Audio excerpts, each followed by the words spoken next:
해드리고 있고. 근데 이제 왜 채팅방에 못 들어가느냐라는 컴플레인들을 하시는 분이 있는데 채팅방의 운영은 제 의무나 아니면 제가 꼭 해야 되는 어떤 그 책임 소지가 있는 방이 아니에요. 그냥 친목 관계로 만든 방이기 때문에 그 채팅방에 들어오시는 거를 또는 그 채팅방에 들어와야만 어떤 본인의 권리를 찾는 것 같은 그런 생각을 갖고 계신 분이 있는 것 같은데 그건 전혀 아니라는 말씀 드릴게요.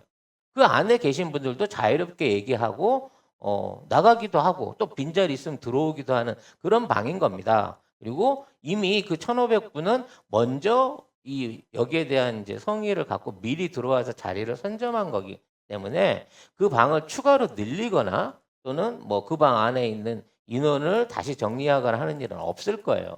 그래서 일단 그 방의 운영에 대해서 여러분이 기대하는 것처럼 무슨 정보가 있는 방이 아니라는 말씀 드리고 싶고 굉장히 이제 방이 시끌벅적하죠. 1,500명이 있으니까.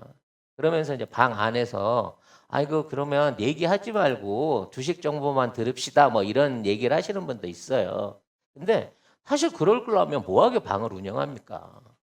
그 방은 순전히 제가 개인적인 욕심으로 그러니까 송 작가님이 외로움을 많이 타시니까 그 외로움을 타파하기 위해서 에미단 분들과 함께하기 위해서 만드신 그렇죠. 방이잖아요. 에미단이나 증권방, 증권 하시는 분들하고 수다 떨라고 만든 친목방이지 그게 무슨 목적이 있는 그런 방들이 아니에요. 수익을 내려고 하는 방도 아니고. 그러니까 이 국장하고 저도 그 방에 안 들어가 있어요. 들어가면 골 뽀개져요. 10분만 지나면 300개씩, 500개씩 쌓여, 채팅이. 저는 다행히 네. 카카오톡을 아예 없앴기 때문에 뭐 들어갈 수도 없습니다. 네. 그렇기 때문에 견디기도 힘들어요. 견디기 그거 보고 계시면 견디기도 힘듭니다. 그러니까 웬만한 멘탈 안 맞으시는 분들 다 나가니까 기다리시면 가입할 수 있는 기회가 있을 거로 생각이 됩니다. 그리고 일부 분들이 이제 저희가 멤버십 방송을 따로 하고 있는 데 대해서 그러니까 사실 멤버십에서 일주일에 4번 교양 방송 나가고 그다음에 이제 증권 관련한 그 방송이 나가고 있는 부분에 대해서 송 작가가 돈을 밝힌다. 돈만 밝히고 말하자면 그걸로 해갖고 사람을 편가른다라고 하는 말씀을 하시는 분이 있는데 아니 돈을 밝히기 위해서 6개월이 넘도록 그 멤버십 방송을 그렇게 유지한 거 아니고요. 그리고 멤버십 방송에 한 달에 나가는 비용이 보통 뭐 8,600원 이 정도 수준인 건데 물론 이제 그 육식이나 VIP는 더 많이 나가기도 합니다만 그 비용을 벌자고 일주일에 5시간씩 방송하는 그 멤버십 방송을 만든 게 아니에요. 마치 내가 멤버십 방송에 가입해가지고 어떤 특혜를 받아야 된다. 나는 권리가 있다. 나는 아니면 송 작가는 나한테 부채감을 가져라는 생각을 가지시는 분은 멤버십 방송에 들어오실 필요가 없습니다. 네. 그렇기 때문에 저희가 멤버십을 하는 이유는 어찌 됐거나 멤버십에 먼저 선의로 가입하신 분들을 위해서 제가 해드릴 수 있는 서비스를 하기 위해서 그 방송을 하는 거예요. 그걸 멤버십으로 안 하고 오픈으로 풀어놓으면 더 많은 수익을 올릴 수도 있겠지만 그렇게 돼버리면 멤버십 하시는 분들에 대한 예의가 아니다라는 제 고집 때문에 사실상 거의 유일하게 멤버십 방송을 고정 편성해서 6개월, 8개월 가까이 지금 하고 있는 게 홍작가 TV 한 군데밖에 없는 겁니다. 그렇죠. 네, 근데 돈을 밝힌다. 아니, 왜 회원방을 안 아니, 열어주냐? 나도 돈을- 돈 냈는데. 이런 돈을- 식의 댓글이나 갈라치기를 하시는 분들 때문에 제가 어젯밤에 상처를 많이 받았어요. 돈을 밝히려면 뭐 멤버십에 한 100만 원 뭐 유지를 해야 된다. 뭐 이런 게 있으면 돈 밝힌다. 내 얘기할 수 있을 것 같아. 아니, 매달. 증권 정보를 주는 예를 들어 뭐 어디 리딩방이 됐든 정보방이나 이런 걸 들어가면 한 달에 30만 원 이하짜리가 없어요. 우리가 그런 걸 목적으로 해서 만들 것 같으면 이런 그 멤버십 방송을 안 하죠. 아까 그 여기서 송 작가 죽이기를 들어갔다. 삼성에서 아니 삼성 우리가 얼마나 잘 얘기하고 있는데 지금 증권방 안 보셨구만. 방송을 안 보셨구나 멤버십 방송. 그래서 네. 일단 두 가지 말씀드릴게요. 돈 때문에 멤버십 하는 거 아니다. 일단 이건 1번이고 그다음에 거기에 맞춰서 제가 충분하지 않을 수도 있겠지만 멤버십 회원들을 위한 충분한 서비스를 하고 있는 방송이 송작가 TV다. 아니 근데 라는 진짜 말씀 드리고 싶고요. 멤버십 방송을 받아놓고 매일 하는 데가 우리밖에 없지 않나요? 그렇죠. 매일 고정으로 매일 편성을 하고 있는 우리밖에 없어요. 매일 2, 네. 30분씩 하는 데는 우리밖에 없고. 그리고 나 좀 이해가 안 되는 게 음. 저기요. 아니 여러분 우리 살려면 돈 필요해요. 아니 방송도 다 돈으로 만들어지는 거예요. 여러분이 보시는 그 아침 시사 프로그램 하나 만드는데 한 달에 제작비가 얼마 들어가는지 아세요? 그러니까 유튜브 방송 말고 일반 그 지상파 방송들이요. 거기 수천만 원 들여서 그 방송 만들고 출연자들 한 명 한 명 다 출연료가 있어야지 나가는 사람들이거든요. 그러니까 유튜브 방송도 사실은 똑같아요. 그냥 골방에서 야 나 혼자 재밌으니까 나 혼자 게임 방송해야지 이렇게만 해도 사실은 장비에 돈이 들고 편집하는데도 인건비가 들어간단 말이에요. 근데 저희는 지금 사실 이 스튜디오를 만들어 놓고 정말 나름 퀄리티 있는 컨텐츠를 생산해내기 위해서 노력을 하고 있는 과정인데 이거 지금 다 사실은 돈이 들어가는 게 맞는 거고 아니 저기 좋은 일 하니까 와서 다 봉사하세요? 지금 그런 시대 아니에요. 그렇게 하면 여러분 욕 먹습니다. 여러분도 자 재능 기부하세요. 돈 안 드리는데 좋은 일이니까 와서 여러분 시간 투자하십시오 하면 여러분도 기분 나빠요. 나 그런 사람인가? 나 그렇게 함부로 취급받아도 되는 사람인가? 기분 나쁘잖아요. 그러니까 왜 자본주의 사회에서 이거 다 돈인 거 알고 나도 내 노동에 대한 정당한 대가를 받기를 여러분도 원하는 그런 상황인데 거기서 돈 밝히지 마요. 돈 1도 내기 싫어요. 그치만 좋은 정보는 받고 싶어요. 이거는 사실 있을 수 없는 얘기라는 거예요. 네. 아무튼 뭐 이런 얘기는 어차피 라이브 듣시는 분만 듣고 끝나면 잘릴 거니까. 아 그래요? 네, 여기까지. 여기까지만 하도록 하겠고요. 앞으로는 더더욱 마음 잘 다져잡고 같이 이해해 주시는 분들, 같이 응원해 주시는 분들하고 계속해서 그렇죠. 또 변화와 성장을 해나가도록 하겠습니다. 오늘 이제 방송 전에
자, 오늘 방송 전에 여기 앞에는 자르는 거예요.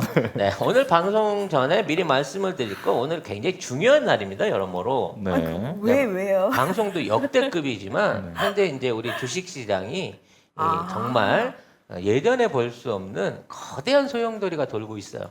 이미 이제 이틀 전에 멤버십 방송에서 이제 예고를 해드리긴 했는데 오늘 이제 주식시장이 출렁출렁합니다. 아침에 시작되자마자 외국인들이 한 1조 1천억 원어치를 한꺼번에 투매하듯이 던져버렸어요. 헐. 그래놓고 10시 지나고 재영이가 나오자마자 음흠. 네, 오늘 재영이 거기 풀려난 첫날이에요. 제드래곤 그렇죠, 나오는 그렇죠. 날이에요.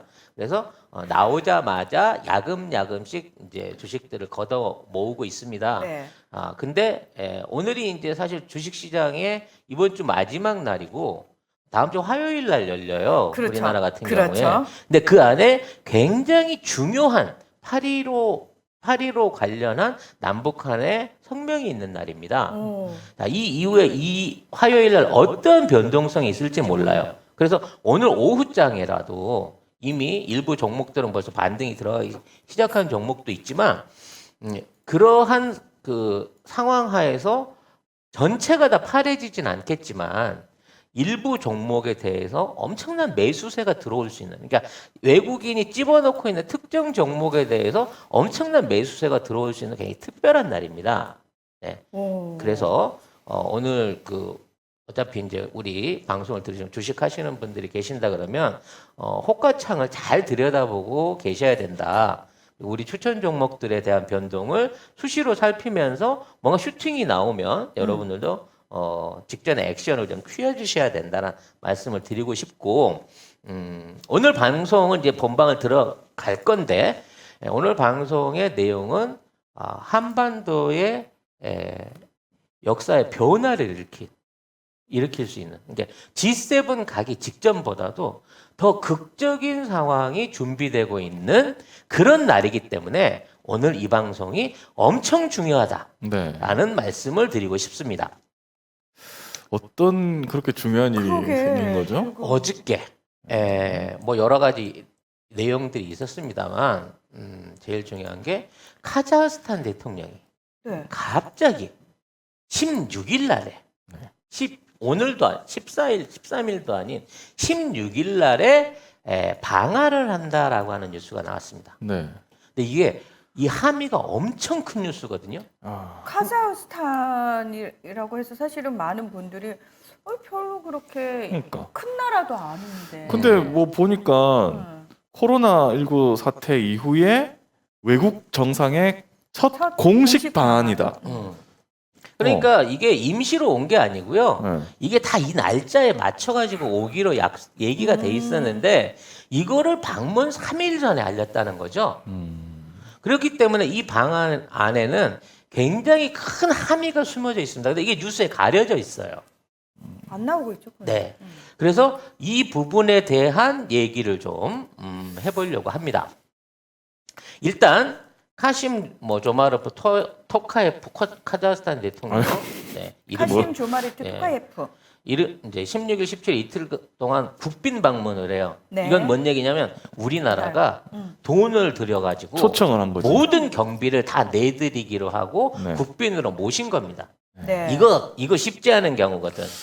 근데 왜 카자흐스탄 대통령을 국빈 방문까지 할 만큼 불러들였냐? 우리나라하고 굉장히 중요한 연관된 뭔 얘기가 있기 때문에 온 거예요. 그게 무슨 얘기인지를 알아야 된다는 겁니다. 그러니까 자. 그것도 그냥 겉으로 보기에는 홍범도 장군 유해를 내세워가지고 이렇게 왔어요.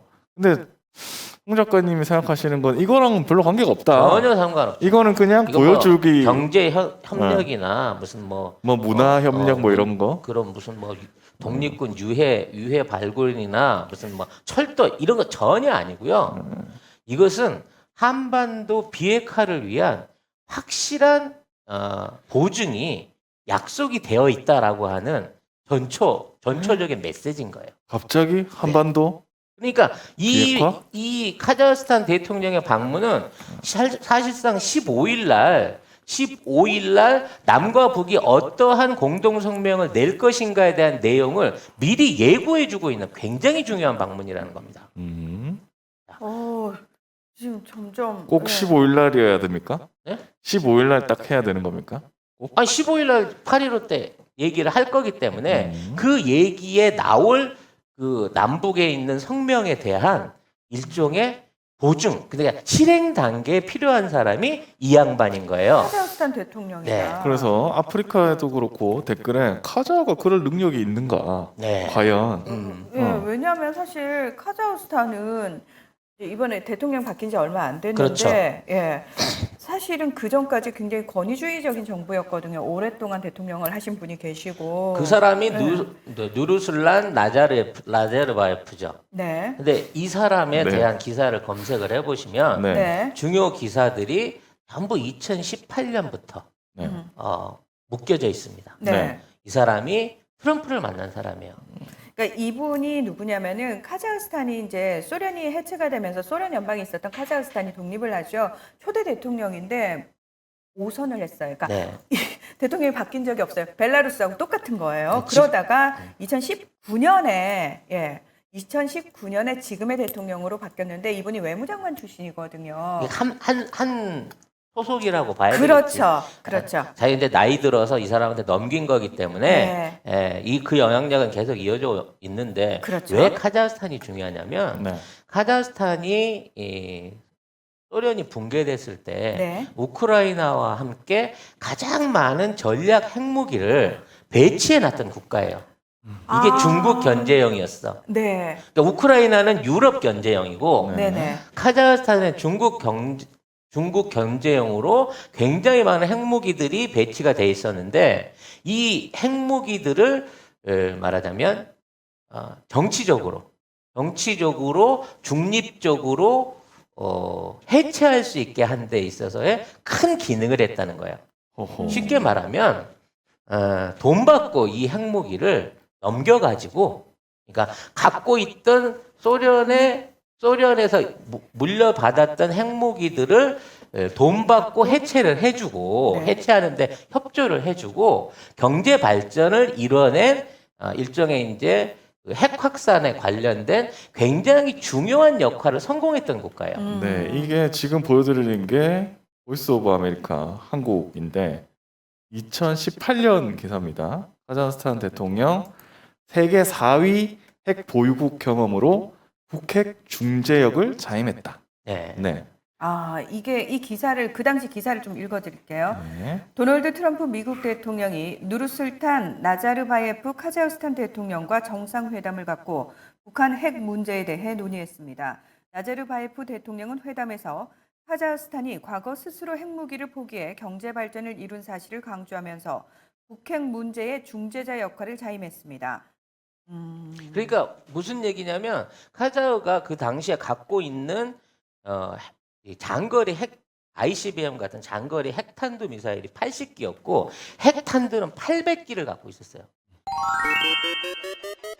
이번 광고는 송작가 TV 외계인 비누 어제 오후에 드디어 출시가 됐습니다. 세상에. 이게 각이 지금 박혀 있어. 상자에서부터 시작해서 다 송작가 TV를 다 써놨어요. 그럼 당연한 거지. 비누에도 써놨어. 굿즈인데 슈퍼에서도 못 팔고요. 송작가 TV몰과 타켓몰에서만 구매하실 수 있고요. 배송 포함으로 이 3개짜리 한 세트가 16,800원에 판매되고 있습니다. 아까 K플라우님이 4개월 만에 이제 목욕하게 생겼다고 좋아하셨는데 이 비누가 없어서 그동안 목욕을 못 하셨다고 지금 주장을 하고 계신 거죠? 저도 사실 이 비누가 떨어지고 나서 너무 이게 그리웠어요. 이게 사실은 내가 쓰기 위해서 만든 목적도 있어요. 요거 하나를 가지고 지금 머리 감는 것부터 시작해가지고 이렇게 바디까지 다 쓰실 수가 있는데 환경을 위해서라면 사실 지금 우리가 쓰는 그 샴푸보다는 비누형으로 쓰는 게 그럼요. 좋다고 얘기를 하는데 믿을 수 있는 게 없는 거야. 왜? 내돈내산 후기가 거의 없는데 이 제품을 믿을 수만 있으면 쓰겠다는 거야. 요 비누를 사용하신 분들의 공통적인 얘기가 뭐냐면은 이거는 진짜 너무 좋다 얘기밖에 안 나와요. 일반 외 시중에 나와 있는 비누는 되게 싸잖아요. 비싸다 생각할 수 있어요. 비싼 이유가 있죠. 프리미엄 천연 비누네요? 그럼요. 이거 100% 그 코코넛이 드러난. 자연 유지로만 만든 비누고요. 계면 활성제나 화학 성분이 하나도 안 들어가 있고요. 호텔에 들어가는 그 호텔 손님들한테 주기 위한 조그마한 일회용 비누 이걸로 네. 이제 수출하던 상품이었는데 이게 너무 좋아가지고 국내에서 출시할 수 없을까요? 해갖고 접촉을 해갖고 만든 거고. 그동안 비누에 굶주리셨던 분들 그리고 외계인 비누에 대한 효능을 기억하시는 분들은 많이 써주시면 좋겠어요. 이게 이제 소련도 나쁜 놈들인 거지. 지들 땅에 갖고 있으면 겁나니까 위험하니까. 위험하기도 하고 분쟁이 있을 수 있으니까 이걸 만만한 우크라이나하고 카자흐스탄에 다 갖다 깔아놓은 거예요. 네. 그렇죠. 그래서 이게 이제 그 소련이 더 이상의 경제적 지원을 안 되기 때문에 관리가 안 됐어. 그러니까 이제 이게 녹슬기도 하고 관리 통제권이 소련한테서 카자흐스탄으로 넘어가면서 쟤들이 잘못하면 3차 핵전쟁도 일어날 수 있는 거고 저걸 테러 단체한테 팔기 시작하면 그렇죠. 전 세계에 핵 확산이 될 굉장히 위험한 위험한 위기에 있었단 말이야. 그때 이 카자흐스탄 대통령이 얘기를 한 거야. 돈을 주면 내가 이거를 폐기를 하겠다라고 협상을 제안을 합니다. 그래서 그 당시 어떤 방식으로 이걸 해결을 했냐면 이 핵무기들을 순차적으로 핵무기, 미사일, 그다음에 저장고, 그다음에 그 관련된 관련 시설들까지 순차적으로 해체를 하는데 이거를 카자흐스탄 안에서는 못 하니까 일단 소련으로 반입을 시켜요. 그래서 미국에 있는 핵 기술자들이 한 2,000명이 갑니다. 그래갖고 현장에서 핵탄두를 분해를 한 거야. 그럼 왜 미국 기술자들이 갔느냐? 미국이나 영국은 핵무기를 만들 때 구형 핵탄두 같은 게 생기고 수명이 지나면 이거를 다시 꺼내서 재농축을 하고 해체 분해를 하는 방식으로 해갖고 핵탄두 관리를 한데 반해서 소련은 이걸 만들어 놓고 해체를 안 한 상태에서 그냥 계속 유지시킨 거예요. 그러니까 해체할 기술이 없는 거지. 안 만든 거야, 그 기술을. 그래서 미국 기술자들이 들어가갖고 영국에 있는 시설과 프랑스에 있는 시설을 활용해가지고 그 핵탄두들을 해체를 한 겁니다. 그리고 그런 과정 중에 들어가는 비용이 그 당시만 해도 600억 달러 가까이 됐었어요. 이 돈을 미국하고 유럽이 돈을 모아갖고 보태준 거예요. 그리고 카자흐스탄은 이 핵무기를 내놓는 조건으로 그 당시에 약 100억 달러에서 150억 달러 정도를 받았습니다. 그러니까 10조에서 14조 원 정도를 받은 거예요. 그리고 그 조건으로 붙여가지고 미국에 있어서 유럽하고의 경제적인 말하자면 우회 조건들을 만들어냈고 그래서 1,000달러 수준에 있던 국민소득을 지금 한 8,000달러 수준까지 끌어올리게 되는 역할을 한 겁니다. 그렇죠. 북한에 비해서 한 7, 8배 네. 정도 되는. 근데 북한이랑 처음에 비슷했어. 그렇죠. 연방 해체됐을 때는. 그래서 이러한 방식으로 사실 지 물건도 아닌데 전주인이 맡겨놓은 물건들을 이런 식으로 팔아치워가지고 지금의 카자흐스탄을 만든 거예요. 아니 근데 뭐 지 물건도 아닌데라고 할 수 없는 게 왜 우리도 그때 소련 그 소비에트 연방 소속 국가였어. 그렇지. 우리 공동의 소유였어라고 얘기할 수 있는. 그 사람들이 놓고 간 거라서 그냥 내게 된 거야. 아니 그럼요, 네. 그럼요. 우리 그때 한 나라였거든. 이렇게 되는 거죠. 그래서 이러한 방식의 비핵화 방식을 북한한테 제안을 했던 거예요. 그래서 그거에 대한 연결고리를 하기 위해서 카자흐스탄 대통령하고 트럼프하고 미리 만나고 얘기를 합의를 본 겁니다. 베트남에서 만남이 있었을 때 하노이에서. 요 문제 요런 방식으로 해결하는 게 어떻겠냐라고 얘기를 했던 거죠. 아, 근데 그 당시에 미국 의회가 이거를 승인을 안 해준 거야. 그게요. 여러분 잘 생각해 보세요. 하노이 회담 때 사실 분위기 되게 좋았거든요. 되게 좋았는데 당시 하노이 회담하는 동시간대에 미국 전역에서는 뭐가 생중계되고 있었냐면은 그 트럼프 대통령의 러시아 스캔들과 관련돼 가지고 청문회가 진행이 되고 있었어요. 생중계를 하고 있었어요. 이거는 의도적으로 그 당시 의회 하원이 민주당이 다수당이었잖아요. 하노이 회담을 막기 위해서 또는 여기서 좋은 성과가 나는 것을 결단코 용인하지 않기 위해서 미국 내에서 따로 움직인 거였거든요.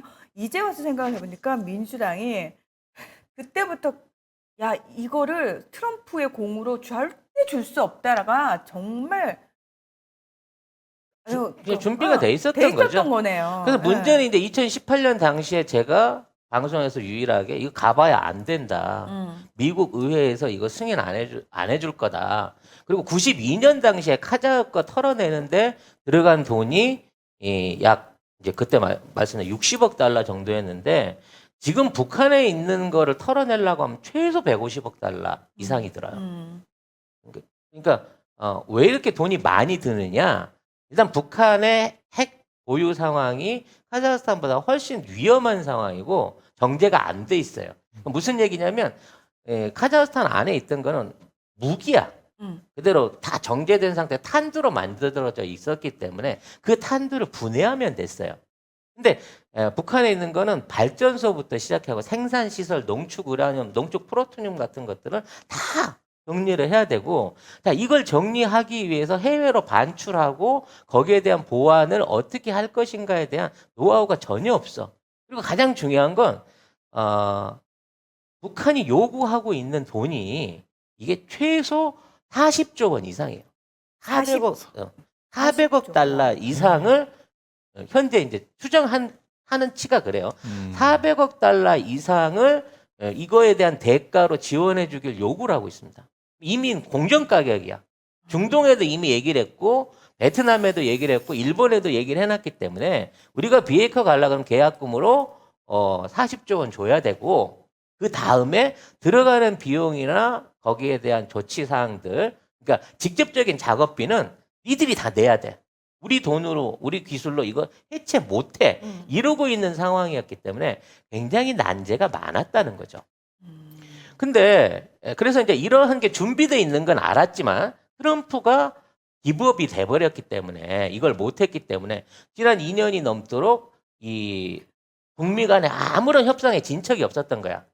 그러니까 미국 의회는 이제 완전한 핵 폐기에 대한 보증을 갖고 오라는 거고 그 보증을 하기 위해서는 북한에 있는 500톤이 넘는 농축 우라늄과 50톤이 넘는 프로토늄 그리고 100기가 넘는 탄도 미사일 종류들을 일단 전부 폐기를 하고 발전소 2곳까지 그러니까 영변에 있는 핵시설하고 프로토늄을 뽑아내고 있는 핵 연구소 있는 시설까지 이거를 전부 다 완전히 해체할 수 있는 플랜이 나와야 되는데 이거에 들어가는 비용이라든지 어떤 법안적인 지원을 전혀 그 당시 민주당이 협조를 안 했거든. 그렇죠. 왜냐하면 민주당 입장에서는 아니 어차피 우리 돈 들어가고 우리 기술자 나가는 건데 그 공을 왜 공화당과 트럼프로 돌리냐 이거죠. 미국 민주당. 그렇죠. 어차피 네.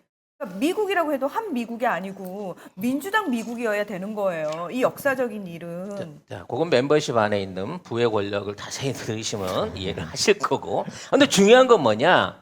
그래서 트럼프가 낙선이 됐기 때문에 네. 이 플랜이 영영 묻히는 줄 알았다는 거지. 다시 못 들고 올라올 줄 알았다는 거지.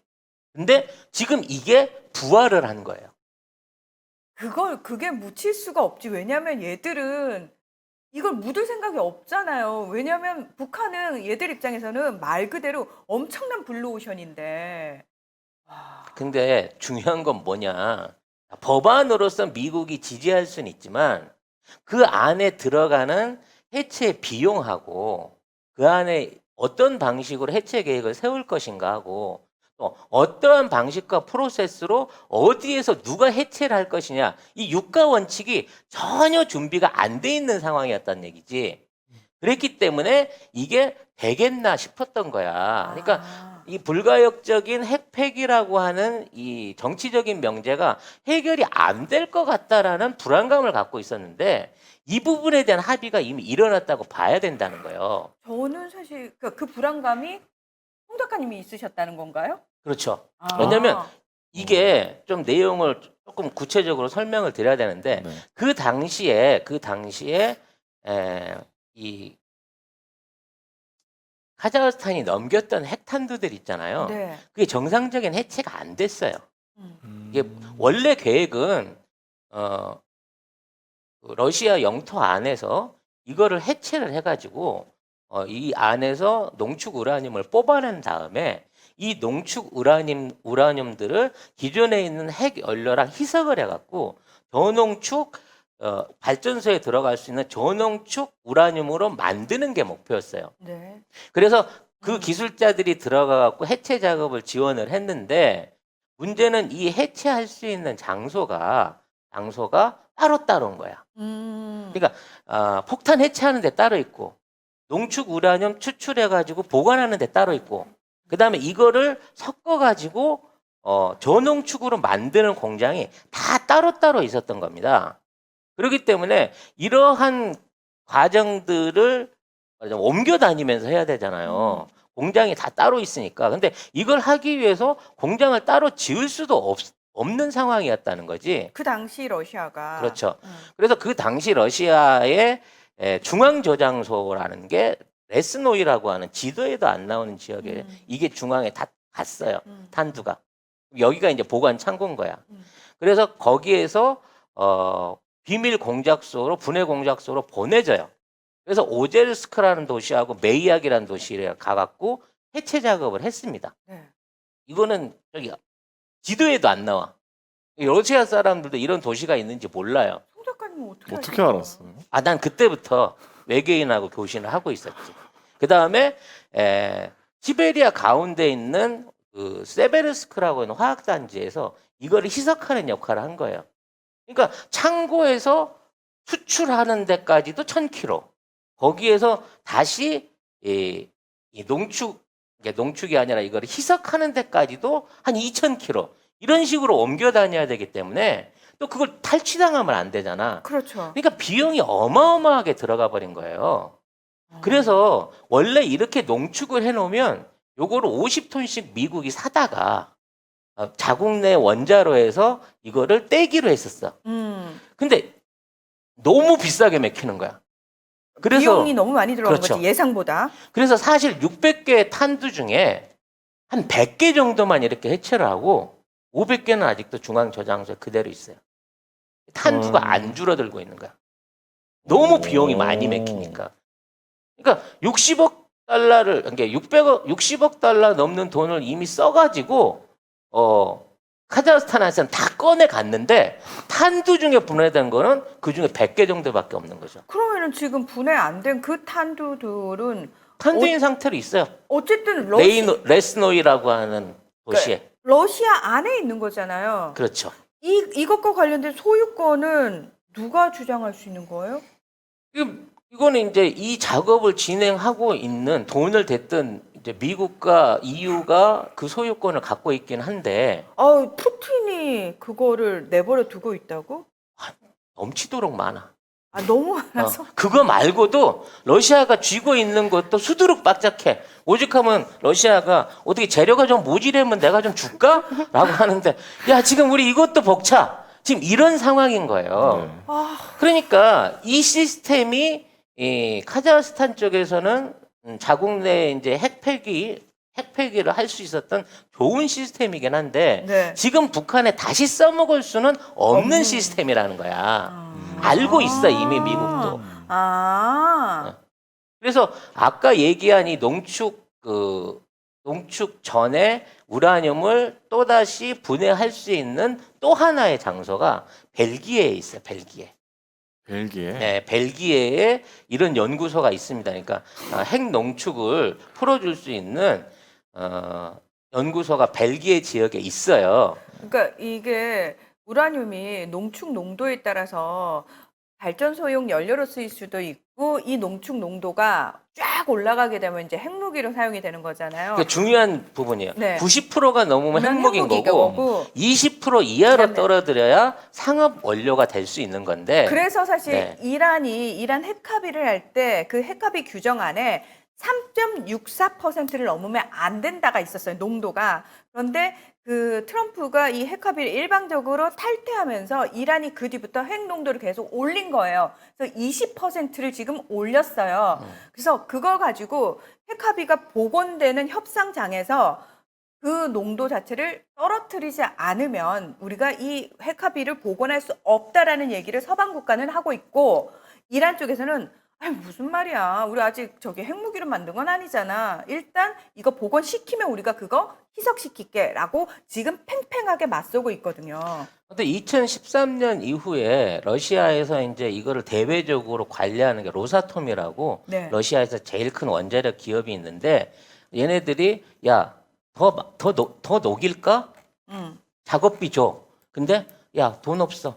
그냥 그 보관하고 있어. 라는 상태에서 사실상은 추가 핵탄두에 대한 처리가 안 되고 있는 상황이라는 거예요. 그렇기 때문에 이런 방식을 한다고 하더라도 돈을 누가 댄다고 하더라도 프로세스적인 면에서 해결이 안 되니까 이게 진행이 안 되겠구나. 그러니까 정치적인 문제 있는 거고 비용적인 문제 있는 거고 네. 실무 프로세스에서 문제가 있기 때문에 이러한 방식이 안 먹히겠다라고 생각을 했는데 이게 놀랍게도 바이든에 의해서 다시 부활을 했다는 거죠. 그래서 이게 합의가 됐으니까. 그러니까 남북한과 미국 간의 비핵화 협상에 대한 이 부분이 합의가 됐으니까 카자흐스탄 대통령이 그 중간에 중재자 역할을 하기 위해서 온 거예요. 아. 결과적으로. 그러니까 이 내용이 남북한의 8.15 성명 안에 들어갈 가능성이 높다라고 본다는 거지. 야, 이게 들어가면 진짜 그렇죠. 어우. 우리가 신뢰할 수 있는 완전한 비핵화가 가는 거예요. 그러면은 이인영 장관님이 산책하실 때 이 얘기가 나왔을까? 나는 그때부터 충분히 얘기가 나왔다고 봅니다. 아, 자, 여기서 이제 중요한 부분이에요. 대박. 여기서부터 이제 더 얘기가 어디 가서도 못 듣는 또 다른 얘기들을 제가 해드리려고 합니다. 그러니까 아까 말씀드린 대로 지금은 북한에 있는 핵을 들고 나온다고 해도 미국으로 갈 수도 없고요. 네. 러시아도 이제 안 받아줘요. 돈도 겁나게 들기 때문에 경제적인 실효성이 없어. 방법은 영국의 기술진들이 투자한 벨기에에 있는 연구소에 보내갖고 거기서 희석하는 건데 그 핵 물질들과 폭탄 탄두를 벨기에까지 가져가려고 하는데 들어가는 비용이 너무 많고 또 그 중간에 있는 국가들이 이걸 허용을 안 해. 외부 그리고 반출을. 예, 이게 또 중간에 가는 과정 중에 탈취를 당하게 되면은 굉장히 또 그렇죠. 위험할 수도 그렇지. 있잖아요. 굉장히 위험할 수 있는 거예요. 그래서 지금 이 문제 또 하나의 문제는 이거를 어디서 어떤 방식으로 해체할 거냐라는 부분에 대한 플랜이 필요하다는 거죠. 근데 제가 그 안에 있는 플랜이 어떻게 이어질지를 추측을 할 수 있는 몇몇 가지 자료들을 알고 있다는 거예요. 어. 일단 전제는 뭐냐면 네. 대한민국의 기술로 북한 땅에서 미국과 미국이 감시할 수 있는 게 참관할 수 있는 체제 하에서 진행이 되고 여기에 대한 전반적인 관리 운영과 그러니까 이동 시스템부터 이런 부분을 운영하는 관리 운영과 거기에 대한 지급 보상 그리고 거기에 투입되는 인력들 이게 누군가는 북한 전역에 흩어져 있는 핵시설들 안에서 그 물질들을 빼갖고 해체장으로 갖고 와야 되잖아. 그렇죠. 이거를 하는 역할을 카자흐스탄이 하는 거고 그거가 어느 지역이 결정되든 간에 한반도를 벗어나지 않는 지역 하에서 한국의 기술로 이거를 분해할 가능성이 높다는 겁니다. 우리가 그 정도 기술이 되나? 그거를 설명을 해드리려고 하는 거예요. 자, 일단 현재 북한이 이 핵실험을 6번을 했습니다. 이걸 통해 가지고 농축 우라늄 계열 핵폭탄도 있고 프로토늄 계열 핵폭탄도 있다라는 거를 증빙을 했어요. 그리고 탄도 미사일도 갖고 있는 게 우리가 이미 알고 있잖아요. 네. 중장거리 탄도 미사일 갖고 네. 있는 게. 그래서 지금 그 양이 어느 정도 될 거냐라고 계산을 하자면 일단 농축 우라늄이 약 500kg. 500kg. 그러니까 5kg면 핵무기 하나씩 나오는 거예요. 그리고 프로토늄이 50kg. 요거는 2.5kg면 핵무기 하나씩 나옵니다. 요 정도의 농축 핵물질이 있을 걸로 추산이 되고 너무 생각보다 너무 많은데? 근데 이제 다행히 탄두의 소형화가 안 이루어져 있기 때문에 뭉태기로 있구나. 뭉태기로 음. 그 정도의 아. 물질이 있고 뭐 어느 정도 소형화는 진행을 했겠지만 네. 아직 무기화 단계까지는 가지 않은 것으로 보여요. 그러면 천만다행이다. 그렇죠. 예. 그리고 그와 관련된 핵무기를 이송할 수 있는 탄도미사일 숫자는 1,000발 정도를 보고 있습니다. 그리고 영변에 핵발전소가 있고요. 그다음에 핵무기 그러니까 우라늄을 태워서 플루토늄을 만들기 위해서 운영하고 있는 원자력 발전소죠. 근데 사실 이거는 발전을 위해 만든 게 아니라 그냥 소각로 같은 거예요. 우라늄을 태워서 플루토늄으로 바꾸기 위한 소각로가 별도로 있는 걸로 알려져 있습니다. 그러니까 이게 다 해체 대상인 거예요. 그리고 그 과정 중에 만들어져 있었던 모든 설비들 그리고 거기에 있는 부산물들까지 이걸 다 처리를 해야 되는 거죠. 아이고. 그러니까 이게 이제 해체 비용으로 환산해서 계산을 한다 그러면 우크라이나가 훨씬 복잡한 거야. 그건 이제 도시락처럼 탄두로 돼 그렇죠. 있으니까 네. 그냥 들고 가면 되는데 이건 원료 물질 자체를 아까 말하듯이 희석하는 방식을 써가지고 우리가 연료봉으로 전환을 하거나 아니면 이걸 유리 결정화 해가지고 덩어리를 만든 다음에 다 파묻어야 돼. 근데 우리는 이제 이 원료 물질들은 아까 얘기한 대로 우리가 그 기술이 실증은 안 됐는데 이게 어려운 기술은 아니에요. 왜냐면 우리가 전홍축 원료봉을 스스로 만들 수 있는 기술을 가지고 있거든요. 네. 근데 핵합의 때문에 안 만들 뿐이야. 근데 기술은 충분히 우리가 갖고 있고 파이로 프로세싱 같은 그 기술들을 이미 이제 우리나라에서 연구를 하고 미국하고 같이 공동으로 승인을 받은 게 있기 때문에 그걸 농축하는 기술은 어렵지 않아요. 그러니까 이러한 농축 과정을 할 수 있는 기술들을 국내에 있는 원자력 그 연구원이 그러니까 실제로 이제 그 연구팀이 한국은 이미 우라늄 변환 시설을 해체해 본 경험이 있고 여기에 대한 농축 기술도 해본 적은 없지만 그다지 어려운 기술이 아니기 때문에 여기에 대한 거를 진행할 수 있다라고 하는 발표를 이미 이제 2018년도에 했었어요. 그 당시에 어느 정도 고려가 된 사안이었어. 그러니까 이거를 러시아나 미국으로 프로 부담돼서 안 되니까 북한 땅 안에서 어떻게든 분해를 하는데 거기에 대한 기술이 미국에만 있는 게 아니라 우리나라에도 나라에도? 충분히 존재한다는 거죠. 아, 이게 이제 머릿속에 정리가 되는 게 어차피 러시아는 야, 우리 너무 많으니까 우리는 부담 줄 거 싫어. 그렇지. 중국은 우린 지금 거의 신경 쓸 때가 아니야. 그렇죠. 우리 거기서 손 뗄 테니까 니들 마음대로 해. 이 의미였구나. 그렇죠. 그리고 이러한 기술을 우리가 자체적으로 발휘하게 되면 거기에 투여되는 비용도 사실 우리 기업으로 다 돌아오는 거예요. 그렇겠네요. 그러니까 여러분들이 조선일보나 중앙일보 기사들을 찾아보시면 500조 원전 시장을 놓고 50조짜리 그러니까 원전 해체 기술을 연구하고 있는 원자력 연구원 그래갖고 비난 기사를 엄청 까댔습니다. 2018년도 이후에 우리 정권 들어오고 나서. 근데 그 그때 기술이 네. 이런 식으로 쓰일 줄은 몰랐다는 거죠. 근데 그거 깔 때요, 저희가 그냥 상식적인 수준에서 뭐라고 얘기를 했냐면, 앞으로 탈원전을 해야 됩니다. 그래서 원자력 쪽 공부한 사람들이 관심을 가져야 되는 분야는 만드는 쪽이 아니라 해체하는 쪽으로 이제는 전문 분야를 삼아야 됩니다라는 얘기를 저희가 그냥 상식적으로 했었거든요, 그 당시에. 근데 그게 바로 이렇게 몇 년 안 쓰일지 생각도 못 했네요. 그리고 지금 이제 그 아까 얘기한 플루토늄에 관련된 게 사실은 제일 큰 문제예요. 북한은 기존에 있는 경수로 원자로를 안 쓰고 흑연 원자로를 씁니다. 흑연, 그러니까 말씀하신 적이 있죠. 우크라이나에서 사고 났던 체르노빌하고 같은 방식을 써요. 그래서 이 흑연 원자로 같은 경우는 부산물들이 굉장히 많이 발생을 하고 오염될 수 있는 이러한 폐기물들이 엄청 많이 생산이 돼요.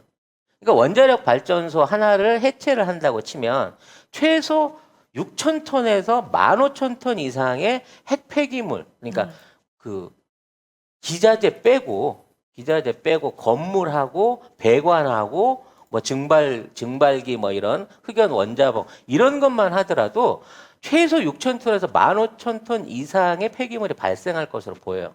근데 이거는 사람이 가서 작업을 못 해. 그렇죠. 그렇기 때문에 이거를 해체할 수 있는 기술이 있느냐 없느냐를 갖고 또 얘기가 될 수 있어요. 그거는 왜냐하면 체르노빌 같은 경우에 아예 폭발 사고가 일어나서 거기를 콘크리트로 덮어버렸거든요. 그렇죠. 그리고 지금 일본에 있는 그 후쿠시마 원전도 사람이 접근을 못하기 못하죠. 때문에 해체 작업이 진행 안 되면서 물만 계속 뿌리고 있는 거거든요. 그렇죠. 근데 우리나라 원자력 과학원이 이러한 게 물론 후쿠시마 같이 고준위 상태 굉장히 많이 나는 상태가 아니라 일반적인 저준위 상태의 이러한 원자로와 시설들을 해체할 수 있는 로봇 기술을 개발을 했습니다. 그러니까 이 로봇에다가 50kW 정도의 레이저 절단기를 달아가지고 멀리서 드론 형태로 접근을 해가지고 해체 작업을 진행할 수 있는 기술을 완성했어요. 그리고 저희가 몇 번 증권방에서 그 국뽕반점에서 말씀드린 적이 있습니다만 우리나라가 전 세계에서 최초로 수지형 방사성 물질 흡착제를 만들었습니다. 네. 한번 설명드린 적 네, 있을 네. 거예요. 네. 그냥 발전소나 오염토나 건물이나 벽이나 시설 같은 데다가 수지 형태로 도포를 해. 그래서 거기에 방사성 물질을 흡착한 다음에 이걸 갖다가 물에 담궈갖고 씻혀요. 그래갖고 분리를 해내는 기술을 우리나라가 전 세계 최초로 이걸 만들었거든. 그러니까 이 기술을 통해 가지고 사실상 해체가 불가능할 것으로 생각됐던 프로토늄 원자로의 해체를 직접 할 수 있는 기술력을 다 갖췄더라는 거지 우리나라가. 와. 아니 근데 그 회사가 이 상황을 예측하고 만든 건 아닐 텐데. 이러한 투자를 2018년이라 그랬잖아요. 네. 그 이후에 우리나라 원자력 과학원이 계속 투자를 해갖고 연구를 했다니까. 그러니까 그 꼴이 배기 싫어갖고 조중동이 그렇게 깐 거야. 그러면 지금 조중동은 알았던 거야? 몰랐던 거지. 모르지만 싫은 걔들은 거야. 500조짜리 시장 있는데 핵을 포기하고 50조짜리 50조도 안 되는 폐로 설비 연구를 왜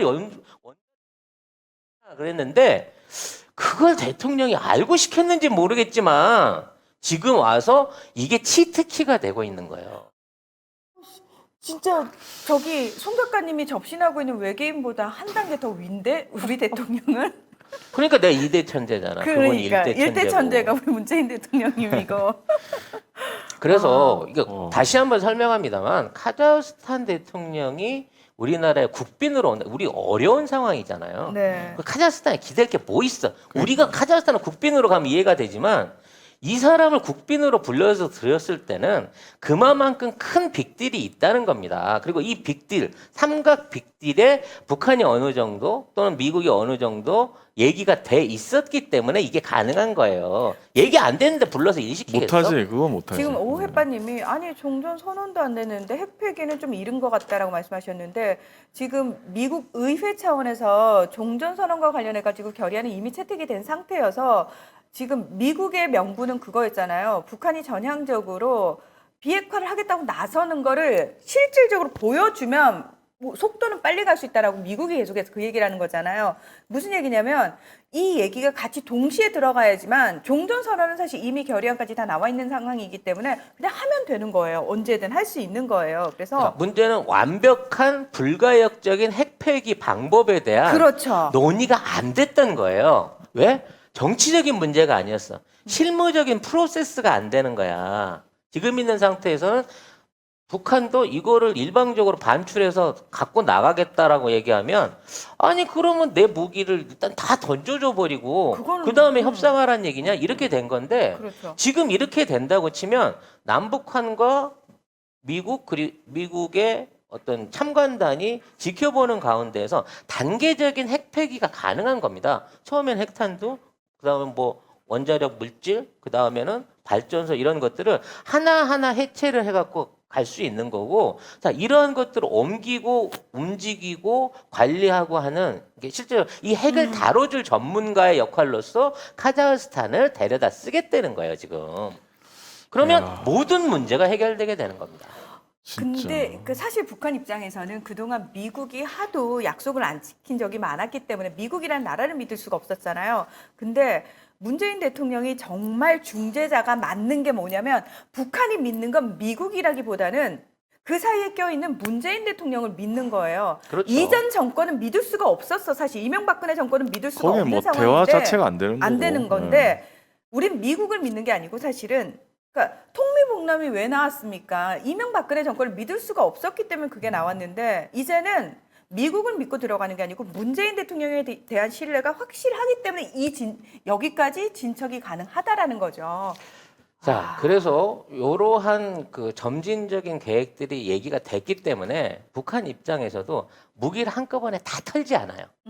하나하나씩 해. 왜냐면 우리라고 해서 500km 넘는 거를 하루 이틀 만에 뚝딱 할 수 있는 게 아니라 앞으로 10년, 20년 동안 꾸준하게 처리 단지를 만들어 놓고 기존에 있는 시설들을 봉인한 상태에서 조금씩 없애야 돼요. 자, 그러면 여러분, 저는 여기서 또 한 번 대한민국의 다음 대통령이 걱정이 되는 게 뭐냐면 이렇게 지금 문재인 대통령의 한반도 평화 프로세스라는 그냥 그 단어가 추상적인 단어가 아니고 실질적으로 책임감을 가지고 신뢰감을 줘가면서까지 양쪽을 다 같이 끌고 가야 되는 역할을 해야 되는 사람이 대한민국의 대통령이 돼야 된다라는 거예요. 그렇다면 문재인 대통령의 이런 국정 철학이라든지 지금 발휘하고 있는 역량들을 그대로 이어받을 수 있는 능력이 있는 사람이 다음 대통령이 되지 않으면 큰일 난다라는 겁니다. 자, 여기에 또 하나의 큰 그림이 있습니다. 또 있어요. 이재용의 사면이죠. 이재용의 사면이 오늘 10시에 극적으로 이제 이루어져서 이제 나갔어요. 자, 여기서 이제 등장하게 되는 이재용의 역할, 삼성의 역할은 무엇이냐는 거죠. 자, 여기에서 놀랍게도 가상화폐가 나옵니다. 디지털 화폐가. 가상화폐. 자, 지금 있는 상황에서 북한에게 북한 요구하는 돈이 있잖아요. 네. 북한이 요구하는 돈을 달러로 일방적으로 지급할 수 없습니다. 없어요. 못 믿어요. 한꺼번에 다 줄 수도 없어요. 그리고 이 돈을 줬을 때 어떻게 가는지 투명한 감시가 이루어져야 되는데 북한도 그거를 증명할 수 있는 방식이 없어. 그리고 마찬가지로 북한에 상업은행이 없기 때문에 이 돈을 받는다고 하더라도 아니 미국 물건이 없는데 돈만 받아갖고 뭐에다 쓸 거예요? 외부에서 지금 경제 제재 때문에 물건을 사올 수 있는 것도 아니고 또 그 돈 들고 외국 나간다 그러면 저것도 사치품 사네 또는 뭐 무기 사네 이런 오해가 살 수 있는 과정이 많거든요. 그렇기 때문에 제가 대북 관련된 사업을 할 때 늘 얘기되는 게 제일 중요한 게 투자되는 자금을 어떠한 방식으로 북한에 지급할 거냐, 그걸 투명하게 어떻게 추적을 할 거냐, 영수증 어떻게 받을 거냐에 대한 부분에서 늘 말씀을 드린 게 디지털 화폐였는데 카자흐스탄이 사실상 지구상에서 디지털 화폐가 가장 보편화돼 있고 일반화돼 있는 국가 중에 하나입니다. 카자흐스탄이 네. 저는 그 얘기는 사실 지금 처음 듣는 것 네. 같아요. 지금 이제 원래 그 가상화폐가 많이 채굴되던 데가 중국이었잖아요. 네. 근데 이제 중국이 시진핑이 이제 그 비트코인을 때려 막으니까 이게 카자흐스탄으로 많이 건너갔어요. 아. 그래서 그 안에 카자흐스탄 자체적으로 내부 거래소가 생긴 거죠. 그게 중국 돈이 들어가서 카자흐스탄 안에서 일종의 비트코인 허브를 만들었습니다. 근데 카자흐스탄은 이거를 그러니까 기존에 있는 국가 상업은행하고 연결해갖고 화폐처럼 쓸 수 있게끔 제도를 개혁을 했어요. 이게 2017년부터 그렇죠. 그러니까 본격적으로 카자흐스탄에서 국가 차원에서 이 사업을 추진을 했네요. 그러니까 사실상 전 세계에서 유일하게 가상 화폐가 실제 화폐 같이 자유롭게 쓰일 수 있는 국가 중에 하나가 카자흐스탄이었다는 거죠. 아. 법정화폐로 그렇죠. 비트코인 거래를 허용하고 있습니다. 그렇기 때문에 디지털 코인 자체가 화폐인 나라가 카자흐스탄인 거예요. 그래서 카자흐스탄도 북한에 들어가게 되면 돈을 써야 됩니다. 자기네 직원들이 인건비 줘야 되잖아요. 그렇죠. 그리고 그 돈을 말하자면 북한에서 활동을 하기 때문에 북한에도 줘야 되고요. 북한에서 숙박을 하거나 밥을 먹거나 술을 한 잔 사 먹이는 것도 결제가 가능해야 돼요. 근데 이 돈이 자칫하면 오해의 소지를 남길 수 있어. 그래서 그 자체를 디지털 코인으로 지급하지 않을까라는 생각을 해보고 있는 거예요. 자, 그래서 이재용이 나왔는데 이러한 관점 하에 딱 열흘 전에 삼성이 디지털 화폐 사업에 적극적으로 삼성전자가 참여한다는 얘기가 갑작 발표가 있었고요. 네. 우리가 추천주로 늘 보고 있던 한국정보인증이 뭔가 국책 사업을 하기 위해서 상업은행이랑 연결하기 위해서 합병까지 하고 대대적으로 준비를 하고 있는데 네. SDS하고 협업하기로 했다는 얘기 이외에 뭔 사업을 한다고 얘기를 안 한다라는 얘기를 몇 번 했었어요. 그러니까 합병만 하고 있어. 그러니까 합병을 그렇게 들여서 했으면 지금 뭐 지금 뭐 주식 찾아보는 거야. 주식 보는 거 아니에요? 그래서 그거를 하게 된다 그러면 그래서 내가 그때 얘기할 때도 야 이거 대북주 아니냐 한국정보인증 정보인증이. 정보인증이. 네. 결국 기존에 있는 디지털 화폐를 상업은행 화폐로 넘겨주는 커넥터 역할을 하는 기술을 확보를 한 거야. 지금 이 방송 듣고 계신 분들 이미 한국 정보인증 사기 시작했네. 오르고 있네. 아 그래요? 대박이다. 아니야. 우리가 무슨 뭐 대단한 세력이라고 그러겠어? 근데 아무튼 이게 네. 연결고리가 있는 겁니다, 여러분. 그래서 저는 제 나름대로 그림을 이렇게 그려봐요. 자, 이러한 거대 북한의 핵 해체 사업에 들어갈 수 있는 돈 그리고 북한에 지급해야 될 400억 달러, 40조 원을 비롯해 가지고 총 비용이 최소 600억 달러, 그러니까 60조 원에서 60조 원. 한 100조 원 가까운 사업을 시작해야 돼요. 근데 이거를 현금을 줘갖고는 절대 이 사업이 승인이 안 납니다. 그렇기 때문에 이거를 디지털 화폐로 해가지고 이 사업을 시작하게 되고 이러한 디지털 화폐 사업에 대한 투자를 한국은행이 할 수도 있겠지만 이거는 국제간 거래야. 우크라이나라든 아니 여기 카자흐스탄과 북한과 우리하고 엮어져 있는 거래이기 때문에 이거를 결국은 국내에 있는 사기업이 그걸 맡아서 해주려고 하면 100조 원 이상을 동원할 수 있는 물론 이게 이제 한꺼번에 들어가는 돈은 아니겠지만 네. 어찌됐거나 그만한 지불 보증을 해줄 수 있는 업체가 나서야 되는데 그럴 수 있는 거는 우리나라에 현대하고 삼성밖에 없는 거예요 현재로서는. 그래서 이 모든 것들이 이재용 사면하고 그리고 그와 관련된 삼성전자의 디지털 화폐 사업, 한국정보인증의 수상적인 그동안의 움직임 그리고 카자흐스탄이라는 국가의 수반이 국빈으로 16일 날 오는 이 모든 게 완벽하게 맞아 떨어진다는 게 제 예상입니다. 야, 세상에. 소름. 그림 크죠? 저희가 그 선글라스 광고하니까 많은 분들이 야, 엄마 아빠만 쓰면 꼭 애들이 내 거는 그래서 애들용도 필요하다고 하셔가지고 저희가 정말 0세부터 지금 12세? 선글라스를 아동용으로 별도로 출시해서 지금 추가로 판매를 하고 있습니다. 요게 0세부터 쓸 수 있는 건데요. 이거 보세요. 완전 귀엽죠? 5세 정도 쓸 수 있는. 네. 그리고 이거는 진짜 샤랄라 공주 좋아하는 애기들한테는 요 선글라스가 딱입니다. 지금 종류별로 사실 되게 많으니까 애기들하고 이렇게 아이가 같이 엄마 사이트 보고 고르세요. 같이 너 고르면 마음에 되잖아. 드는 너 거 어떤 골라 거 그러고 좋아? 얘기하시고요. 이러면서. 이 코코리 선글라스는요. 일단 이제 절대 안 깨집니다. 아니 근데 네. 이게요.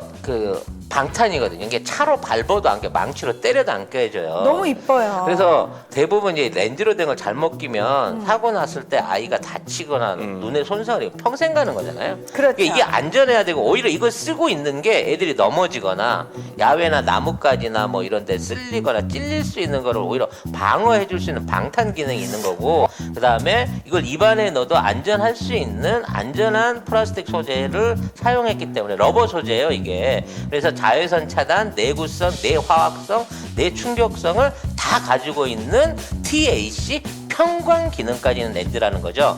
애들 눈 어릴 때 사실 잘 보호해 줘야 되거든요. 그래서 철저하게 검증된 제품으로 씌워 주셔야 되고 가격도 사실 29,900원이면 비싼 편이 결코 아니에요. 이건 깨끗해 보이지만 안에 평광 기능 들어 있는 거라서 자외선 차단됩니다. 그래서 이게 얼마? 29,900원에 하고 있는 겁니다. 홈페이지에 있는 애들 사진 보지 마세요. 기절합니다. 너무 귀여워가지고.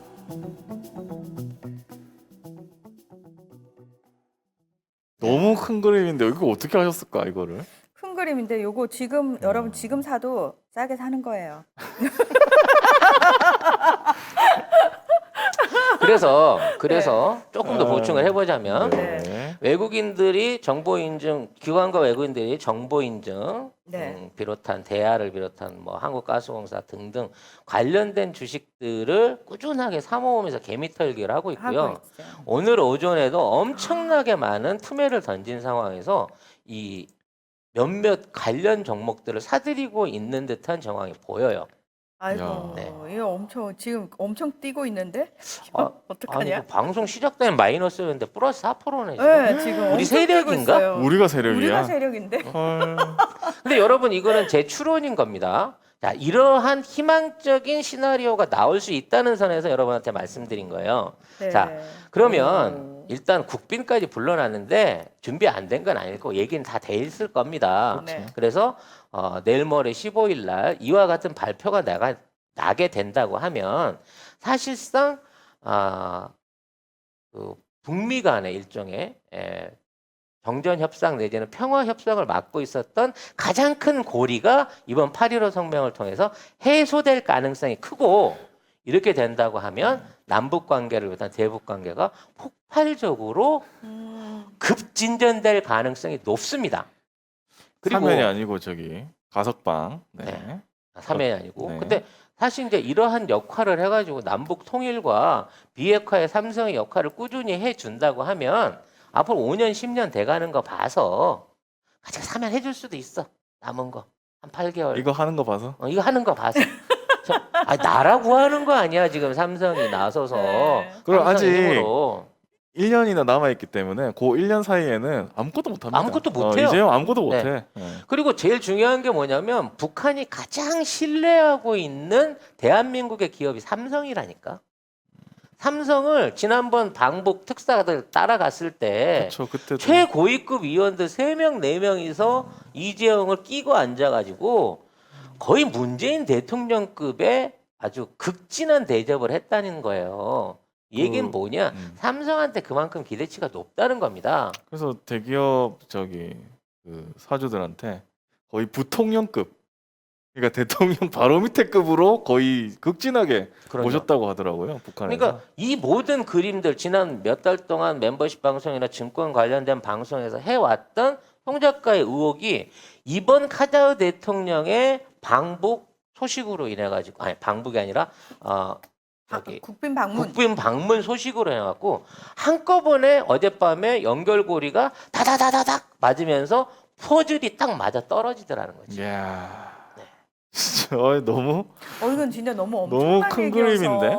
예, 이건 지금. 너무 엄청난 얘기여서 아니 누가 카자흐스탄 대통령의 국빈 방문 기사 한 줄을 보고 이런 생각까지 하겠습니까? 우리 그러니까. 송 작가님 아니면 할 수가 없는 못하지. 생각이죠. 여기